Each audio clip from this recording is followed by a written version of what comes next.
Hello friends, welcome to kongu foodies. இன்றைக்கி நம்ம இன்ஸ்டண்ட்டாக செய்யக்கூடிய ஒரு டிஃபன் ரெசிபி கோதுமை தோசை நல்ல மொறுமொறுன்னு எப்படி செய்கிறதுன்னு பார்க்கலாங்க. ஒரு அகலமான பவுலில் 1 கப் அளவுக்கு கோதுமை மாவு எடுத்துக்கலாம். அதே கப்பில் 1/2 கப் அளவுக்கு அரிசி மாவு எடுத்துக்கலாங்க. இது கடையில் வாங்கின அரிசி மாவு தான்.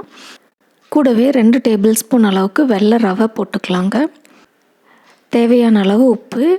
இது எல்லாத்தையுமே ஃபஸ்ட்டு நல்லா மிக்ஸ் பண்ணிடலாம்.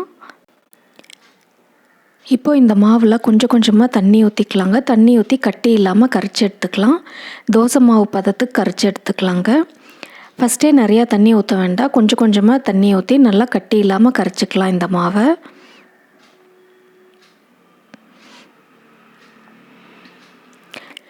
நான் கரண்டி யூஸ் பண்ணியிருக்கேன். நீங்கள் இதுக்கு பதிலாக விஸ்க் யூஸ் பண்ணி கலக்கிறதுனாலுமே கலக்கிக்கலாம். மாவு நல்லா கட்டி இல்லாமல் இருக்கணுங்க. இப்போ பார்த்திங்கன்னா மாவு நல்லா கட்டி இல்லாமல் இருக்குது. இந்த மாவை ஒரு 15 நிமிஷத்துலேருந்து அரை மணி நேரம் ஊற விட்டுறலாங்க. இப்போ அரை மணி நேரம் ஆயிடுச்சு. மாவு நல்லா ஊறி இருக்குங்க. இப்போ இந்த மாவில் நல்லா பொடுசாக நறுக்குனா வெங்காயத்தை போட்டுக்கலாங்க.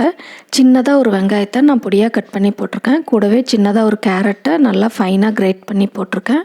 அது கூட நல்லா பொடியாக நறுக்குன கொத்தமல்லி தழை. இது எல்லாத்தையுமே நல்லா மிக்ஸ் பண்ணிடலாங்க.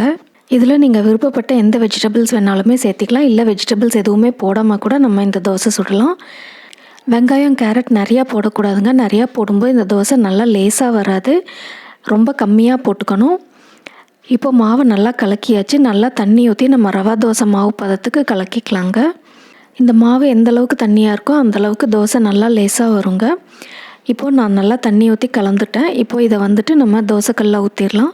ஃபஸ்ட்டு தோசைக்கல்லை நல்லா சூடு பண்ணிடலாங்க. நான் இன்றைக்கி நான்ஸ்டிக் கல் தான் யூஸ் பண்ணியிருக்கேன். நம்ம சாதாரண தோசைக்கல் யூஸ் பண்ணுறதுனா அந்த தோசைக்கல் நல்லா ஃப்ளாட்டாக இருந்துச்சுன்னா தோசை நல்லா வரும். தோசைக்கல் ஃப்ளாட்டாக இல்லைன்னா நம்ம மாவு ஊற்றும்போது அது எல்லாமே நடுவில் போய் ரொம்ப கெட்டியாக ஆகிடும். இப்போ இதில் நல்லா எண்ணெய் தொடச்சிடலாங்க. ஒவ்வொரு தோசை ஊற்றுறதுக்கு முன்னாடியுமே எண்ணெய் தொடச்சிட்டு அதுக்கப்புறமா தோசை ஊற்றிடலாம். இந்த தோசை ஊற்றும்போது தோசைக்கல் நல்லா சூடாக இருக்கணுங்க. இந்த மாவை அப்படியே நல்லா ஊற்றிடலாங்க. எல்லா சைட்ஸ்லேயுமே நல்லா ஸ்ப்ரெட் பண்ணி ஊற்றி விட்டுடலாம். அங்கங்கே சின்ன சின்ன ஓட்டை இருந்தால் விட்டுடலாம். ரொம்ப பெரிய ஓட்டையாக இருந்தால் மட்டும் நம்ம ஃபில் பண்ணிக்கலாம். சின்ன சின்ன ஓட்டையெல்லாம் ஃபில் பண்ண வேண்டாம். இப்போ இந்த தோசை நம்ம நல்லா ரவுண்டாக ஊற்றியாச்சு. இதில் கொஞ்சமாக எண்ணெய் ஊற்றிக்கலாங்க. எண்ணெய் ஊற்றிட்டு இதை ஒரு 2 நிமிஷத்துலேருந்து 3 நிமிஷம் வரை மீடியம் ஃப்ளேமில் வேக விட்டுறலாங்க. இதை அவசரப்பட்டு எடுக்கக்கூடாது. நல்லா கிறிஸ்பியாக ஆனதுக்கப்புறம் தான் எடுக்கணும். அப்போ தான் தோசை நல்லா லேசாக இருக்கும், உடையாமல் வரும். இப்போ நல்லா கிறிஸ்பியாக ஆயிடுச்சு. இதை இப்போ திருப்பி போட்டுடலாங்க. திருப்பி போட்டுட்டு இதே மீடியம் ஃப்ளேமில் 1 நிமிஷத்துலேருந்து 2 நிமிஷம் வரை இதை வேக விட்டுடலாம். இந்த தோசை கொஞ்சம் பொறுமையாக தான் சுடணும். நல்லா மொறுமொறுன்னு ஆனியன் கோதுமை தோசை ரெடி ஆகிடுச்சுங்க. ஒவ்வொரு டைம் நம்ம தோசை ஊற்றும் போதுமே நல்லா மாவை கலந்துட்டு தான் தோசை ஊற்றணும். தண்ணி மாதிரி இருக்கிறனால மாவு அடியில் நின்றும். நம்ம ஒவ்வொரு டைம் தோசை ஊற்றும் போதுமே தோசைக்கல் நல்லா சூடாக இருக்கணுங்க. நம்ம தோசை ஊற்றும்போது அது வலிஞ்சு வரக்கூடாது, அப்படியே நிற்கணும். அந்தளவுக்கு தோசைக்கல் நல்லா சூடாக இருக்கணும்.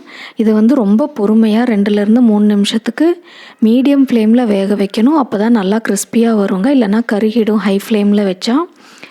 திருப்பி போட்டும் 1 நிமிஷத்துலேருந்து 2 நிமிஷம் வரை நம்ம வேக விட்டுட்டு அதுக்கப்புறம் தான் தோசை எடுக்கணும். இந்த சின்ன சின்ன டிப்ஸ் எல்லாம் ஃபாலோ பண்ணி தோசை சுட்டிங்கன்னா தோசை நல்லா மொறுமொறுன்னு சூப்பராக இருக்குங்க. நான் இன்றைக்கி இந்த தோசைக்கு தக்காளி சட்னி செஞ்சுருக்கேன். நீங்கள் உங்கள் விருப்பப்பட்ட சட்னியோட சர்வ் பண்ணுங்கள். இந்த தோசையை செஞ்சு பாருங்கள். செஞ்சு பார்த்துட்டு உங்களோட சஜஷன்ஸ் சொல்லுங்கள். உங்களுக்கு இந்த வீடியோ பிடிச்சிருந்துச்சுன்னா லைக் பண்ணுங்கள், ஷேர் பண்ணுங்கள், கமெண்ட் பண்ணுங்கள். மறக்காமல் இந்த சேனலை சப்ஸ்கிரைப் பண்ணுங்கள். கூடவே பெல் ஐக்கானையும் ப்ரெஸ் பண்ணுங்கள். உடனுக்குடன் நோட்டிஃபிகேஷன்ஸ் வரும். தேங்க்யூ.